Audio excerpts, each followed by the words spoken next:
not the easiest thing in the world, especially getting like started, but having someone who can do that with you feels to me like a lot more sense. They've got the capability. Welcome back to our second in our podcast series. What we're calling this, Mike? We're calling it "What Happens at the End of Your Life," or "A Life," or End of life. End of life. There we go. You just suddenly make it a lot darker than it needs to be. Yeah, no, it's not that kind of podcast. Right. So when we talk about technology and end of life or EOL, what do we actually mean? What does it mean? So we're talking about the transition from selling to not selling to, and then gradually into not supporting. Vendors sell a product, then they say, we're going to stop selling this product, sometimes instantly, sometimes over a longer period of time, and then gradually, like, they will have, like, warranties run out and things. Over a period of time, they'll just stop, like, supporting it. And like, eventually, we're no longer, almost the point with some of them, they no longer acknowledge making it at all. They've forgotten. Yeah, as the documentation drops off, is like, they're like, we don't want to talk about that. That thing we made 10 years ago, we don't want to talk about that at all. Right. With some of them, it's like, especially if they're like us. Seen with some of the other vendors, like smaller ones, that if they get taken over, but like there's almost like people have these major bits of kit in their network, and then they're so big you can't like just take them out. Like the internet's running on them, but if you just try and Google it, there appears to be little to no evidence that they ever existed. So, and is there a general time frame for, say, a product gets launched today? When would you usually expect that to go end of life, or be announced to be end of life? I suppose is the question. So, with Cisco, which is generally what we work with, they work on the process of, it'll be around a few years, especially if it's sort of a core product line of routers and switches and networking. Like some of the more fringy things they brought out have seemed to go a bit quicker, but it'll be out a few years. And then so just to butt in there, so literally, a product could be launched today, brand new, and it could literally go to be announced to be end of life in 2 years or 3 years. No, so it'll be around a few years, and then what normally happens in networking is whatever the likely replacement they would expect you to use instead will be released. And then there'll be some kind of handover time, and then they will give an end of life announcement. Right. And what that will be is you have a year, and that will outline what is normally a 6-year path for it to be no longer supported. So it'll be a year in, we stop selling it, you can't buy it anymore. So like last orders, please. If you are a customer who is going to you see it with some very large companies or specific government entities that they go, well, we can't just change products like this and that, so we need to carry on the same thing. We can't everything's got to be on a standard. If we have, I suppose, if you had the bus company, you have 1,000 buses out there. You can't, if you need to deploy another 10, or you can't you wouldn't want the new piece of equipment on 10 of them, and then 1,000 of them on the old ones, because then you don't when one pulls in, maybe you don't have the records of what's on what and different spares and things. So we're if you need to stay on a standard, that's the last time to order some new. And then what will gradually happen is the support offered by Cisco will tail off towards over the next 5 years of things like we'll stop releasing software, we'll stop allowing you to put support on if it's not under support already, we'll start allowing you to extend support, then this product is not supported at all. So the last year is you can get, last couple of years is normally you can get software which has already been released, but we're not doing any updates. If the box fails, we'll replace it. And that date is end of life. Okay. And so really there's two definitions of end of life. There's the end of life announcement, which gives you a ballpark figure of when this is going to stop being supported. So end of life is we've stopped selling it now, you can't buy it. Yeah. New. And End then of sale that's is and end of sale is you can't buy new anymore. okay. So there's end of sale. So I'm getting a bit confused. So end of sale, and then end of life comes down the line. Yes, it's normally those dates are normally 5 years apart. 5 years apart. So you get a bit of warning. So that's good. So you get a year. Yeah. So basically, once they say it in their version of things, depending on what your standards are for like how you need stuff supported, you've got about 6 years. They expect you to like really get it out within the next 6 years if you want to continue to have it supported by them.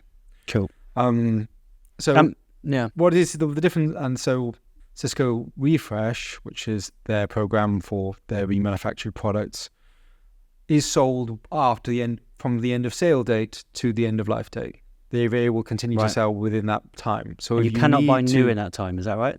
Yeah. So so it's a while you can no longer buy new. That's where they sit, and that's like so that's where we've seen people who've gone, okay, we've invested in this architecture, and now we need to make a change.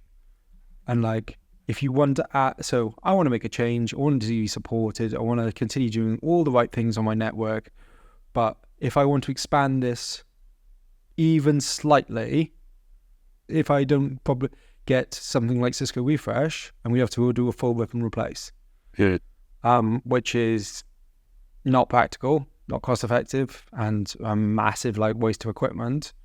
But so like if you are running a UCS environment, and so they want to put some expansion into that, so sometimes if they want to stay on the same standards, or if they don't, there's sometimes software limitations, or with like not driven by Cisco but by other vendors who are running software on them, would like just like we've only made something which currently runs on the old version, we haven't updated it yet, so you need to keep the old equipment in.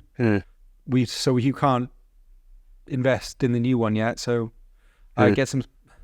We're gonna have to sell you spares, because otherwise you don't really have another option. But like we've seen examples of this, was like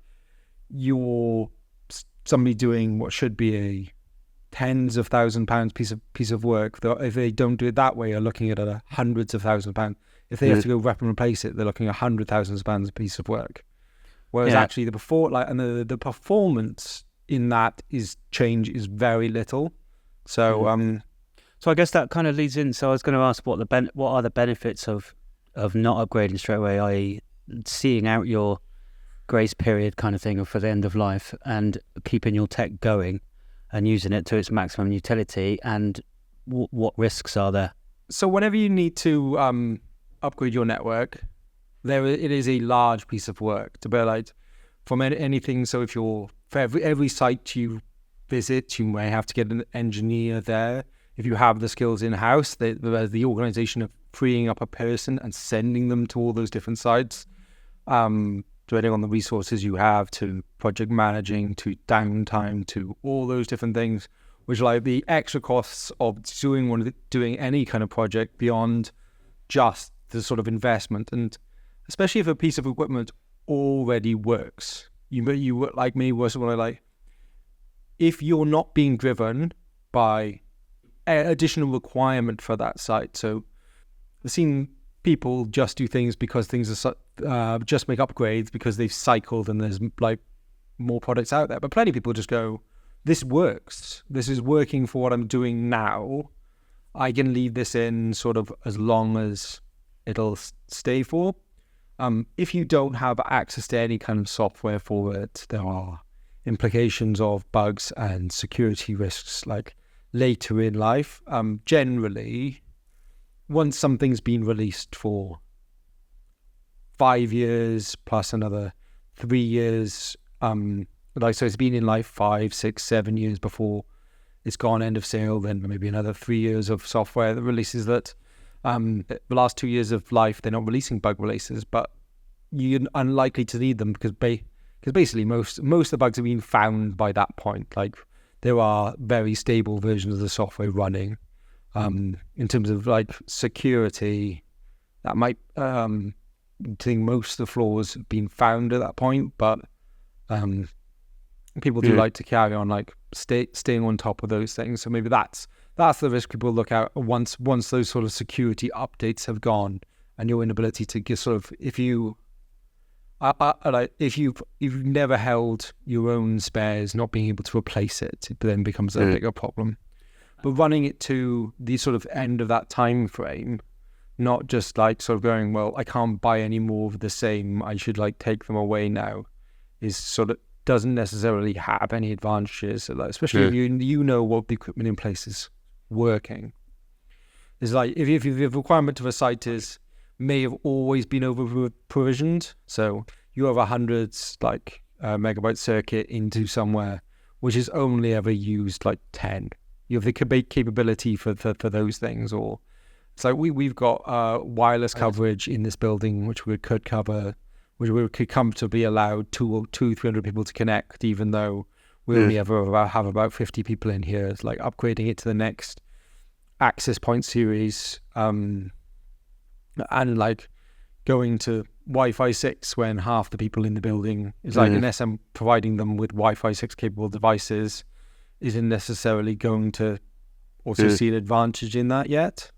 So you like the business may see an advantage, like if they all had improved Wi-Fi capability, that'd be better. But there's other things which need to go into that beyond just changing your network. People are drawn to the new flashy, shiny stuff, right? So but there's a risk involved in just upgrading whenever the next version is out, kind of thing.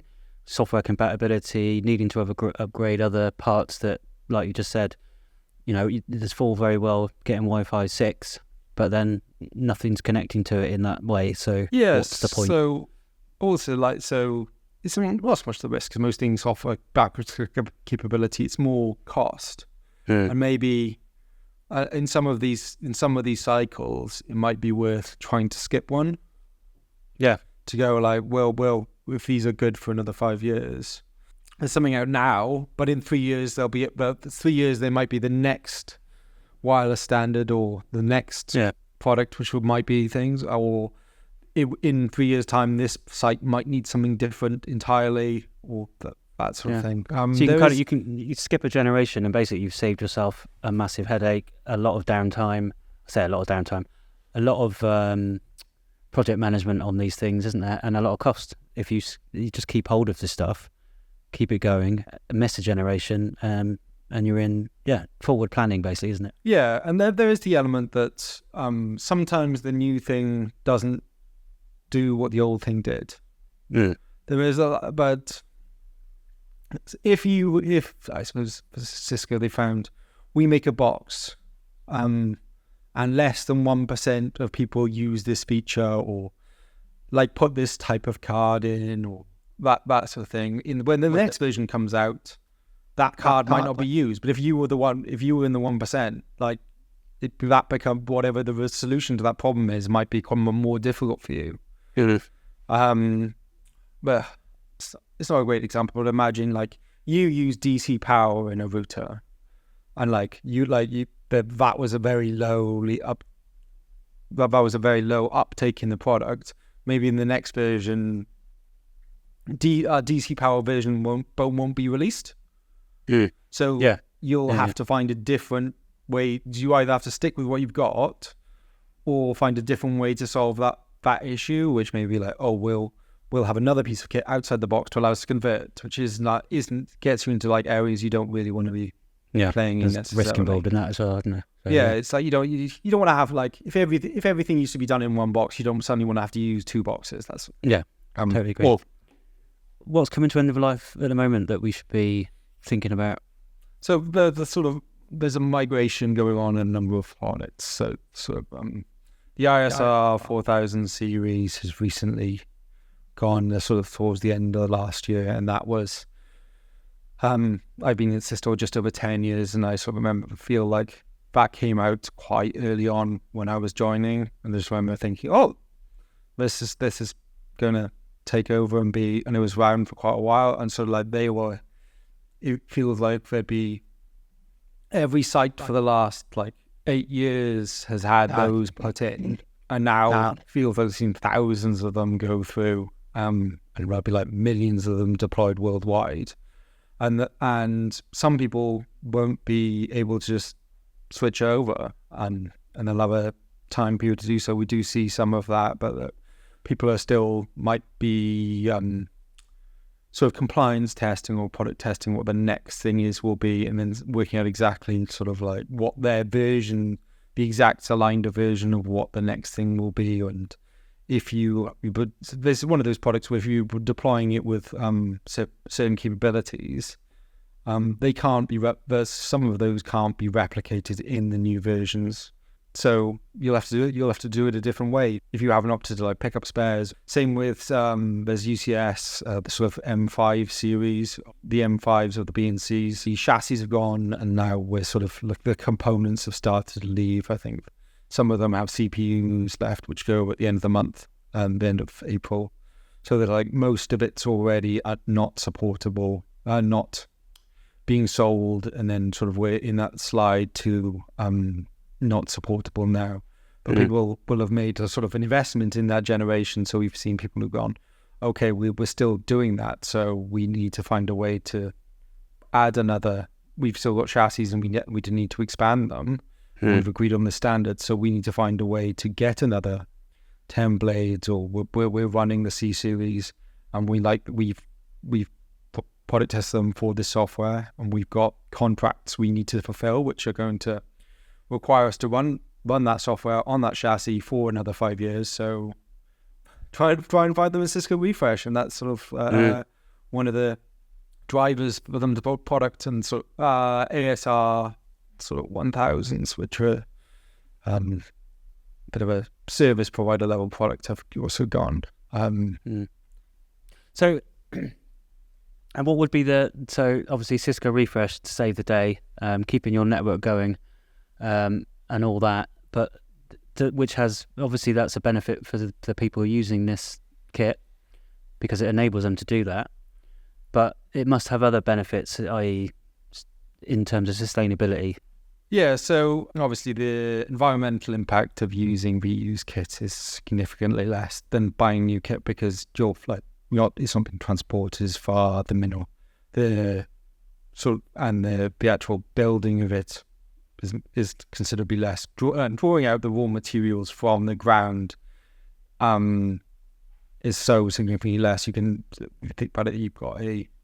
If you're buying a 20 kilo box, there's 20 kilos of stuff which we would like at the bare minimum, like as the easiest calculation in the world, that's 20 kilos of metals which have to be removed and processed out of the earth to be like shipped back to me. The company has a tool based on like measuring those, which can provide you with information on sort of the impact switching to Refresh has on the journey and the journey of your network, and the environmental impact on it in terms of CO2. Yeah. So the report. Yeah, the tool is CFOS, and the report I think you're talking about is the Circular Impact Report. We found that it could save the embodied carbon of around 60% on average, and I think it's around 80-90% from the raw materials savings. So it has a massive sustainability benefit, doesn't it? Yeah. So obviously our owner Anthony is a big advocate of this, not just of remanufactured technology in general, not specifically us, and spends a lot of time trying to educate the market on the benefits, because technology seems to be one of the late adopters of sort of green technology. Feels like there's been pushback to it, and whether the IT's been sort of a silo, whereas most people look at I think it's because it's scope 3, but most people look at their sort of environmental impact on the things they use, normally what they output. But because it's something used internally, then they maybe like it's something they haven't spent a lot of time looking at. But something like your IT usage is, I think, was estimated to be sort of 10 to 15% of your environmental impact as a company at the moment. So obviously very dependent on what you do. but like globally, that's something which you sort of average out at. So if you can cut that by using green technology, I think it's and I was working on an analogy that it was something along the lines of, it's the equivalent of getting fit. If you're a friend who you always like go to lunch with, Yeah. always go to lunch with, and that's your thing, and then you meet someone else and they want to go, and they convince you. This is partially probably because like Anthony, who goes around arguing for like, well, I'm sure persuading in the environmental benefits, is also quite like a keen, active person, whereas I may not be necessarily a keen, active person. Yeah. Which is one of the reasons we've opted not for sort of video for this podcast. So we but I've almost said like I've a while ago I may have heard like him sort of advocate for some of the activity in the office. So we'll be like, oh, people going for a run at lunch. It's like I have lunch at lunch. Thank you.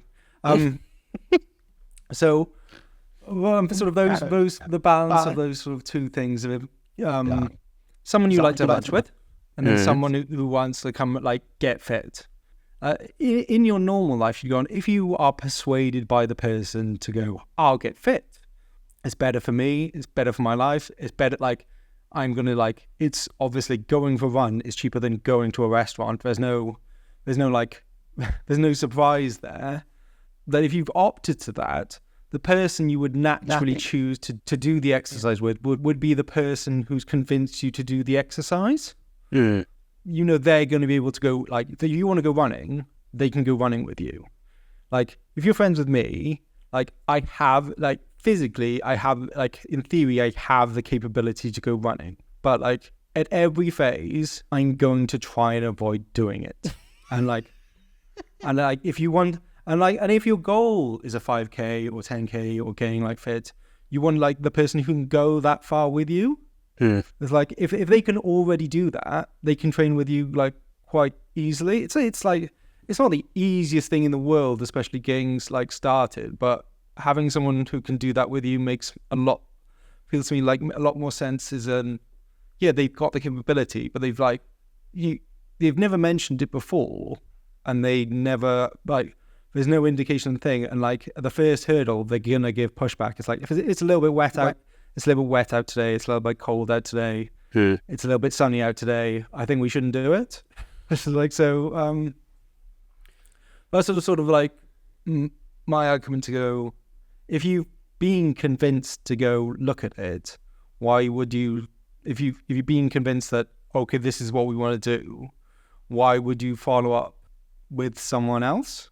Like, why would you stick, at least not entering, like, more, try and follow what the person who's convinced you to do it?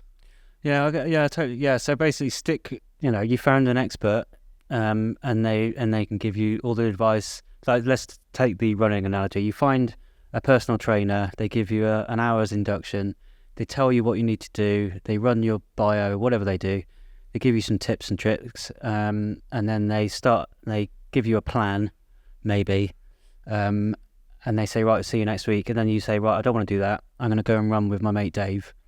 You get injured, you ditch the plan, and you just give up. Is that so? What I'm saying is stick with the expert. They will help you on your journey. Is that what you're kind of saying? Yeah, like if they've convinced you to do it, why wouldn't? And you can see they know what they're doing. Why would you not follow up with them? Yeah. I know what you mean. Do you see this a lot then? So a little bit like we've had conversations with people like, and I suppose like also it's important to know like Anthony can also eat lunch. Yeah. Like that's, I think that's part of the like. He may sit there talking about like, God, I wish I was running now rather than eating lunch, but like. It's like, I suppose the advocate's like, if there is some reason you can't buy OF, that's always the go-to, because we truly believe in the green element. Is like, if it came down to it, like, it's funny that like, you we often just sell on the financial saving because that is supported. Like Quite a every big area of the driver for business can people, isn't understand Yeah. the financial saving and likes their financial savings. So Yep. often gives things on sold on that. But like, I'm sure like, say you'd like to the idea that like you'd adopt either way. Like if you see the if you nobody expects to pay less for solar energy than they do like coal energy. In fact, quite the opposite. But for some reason, this needs to cost less and significantly less for people to uptake it. Mm-hmm. Oh, I did. Sorry, I realised that I didn't actually answer the last question with your thing. Go on. I gave an answer to a different question, effectively. Very, very like political of me.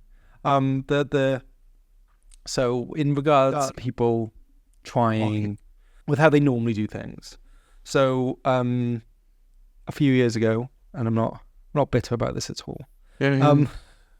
We a large company we work with in the UK got taken over, and when they did a supplier review, and they had thousands, not just for like what we did, but their supplier portfolio was absolutely thousands, and they had problems. What their project managers would just randomly buy stuff on their credit cards and expense it back, and so they deemed things were a bit of they weren't very happy with it. After like going down for a meeting, which we were effectively told like, it's been nice working with you, but we have been directed by the people who've taken us over, and we are going to use one supplier for a whole bunch of things moving forward. It's nothing. It's nothing to do with service or anything. We just one big company can supply lots of things, and we want to have lots less companies, so we're going to stick with them. And we said like, but what about Refresh? Like, you guys have been using Refresh a lot. You've been saving lots of money. You delivered a bunch of your projects on sort of timescales and costs based on Refresh, which allowed you to win some of the things you need to do or get things within budget. They said they can do that, which is strictly speaking true. Well, a couple of years later, we spoke to them again, and they got in touch because they had something they could only do via Refresh, and it turns out like since they stopped speaking to us, they hadn't done any at all. Our default is you send us what you want to do, and we see how you can do it. And we will one of the options we will do is look how we can do that in utilizing remanufactured product. Obviously, like if you send us something and you said like, we would like to do this, we're interested in this, and you've like said we want to do this new or something, it's not gonna be our only response, but like we would like to put that response forward. Their response to everything is always like, you send them like this part, it's always going to come back new. If you ask for Refresh, like it turns out initially they just their response wasn't available, and that was sort of universally what would happen. Is just like wasn't available, and so they killed something they were doing. It's like and it was basically their viewpoint was, availability must have gone off.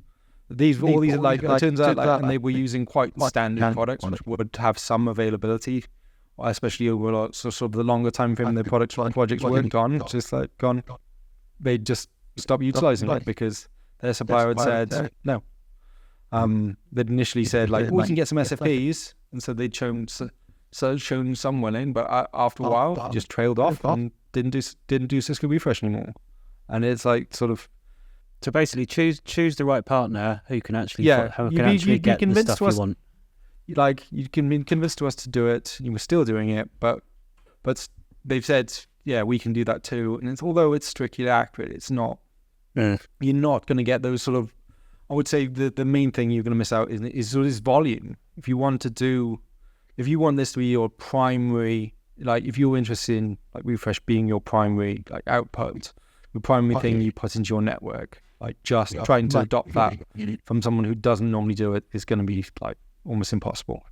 So in summary, there's kind of two key dates that we're looking at: end of sale and end of life, and it gives you a nice window of opportunity to extend the products that you're already using to their maximum utility. And when you can't buy new, you can still get it in Cisco Refresh to support your network. So you don't need to upgrade every 3 years with unnecessary costs, when actually the upgrade you're doing might just not be needed because of compatibility and other parts of your network infrastructure that's not compatible with the latest and greatest, and it just becomes a massive project every 3 months. Whereas actually you could extend the life of your technology and skip generations and save a lot of money in the long run. And Anthony runs a lot. Is that kind of the summary? Yep. Thanks, Mike. Catch you in the next one. Cheers. Bye. Bye-bye.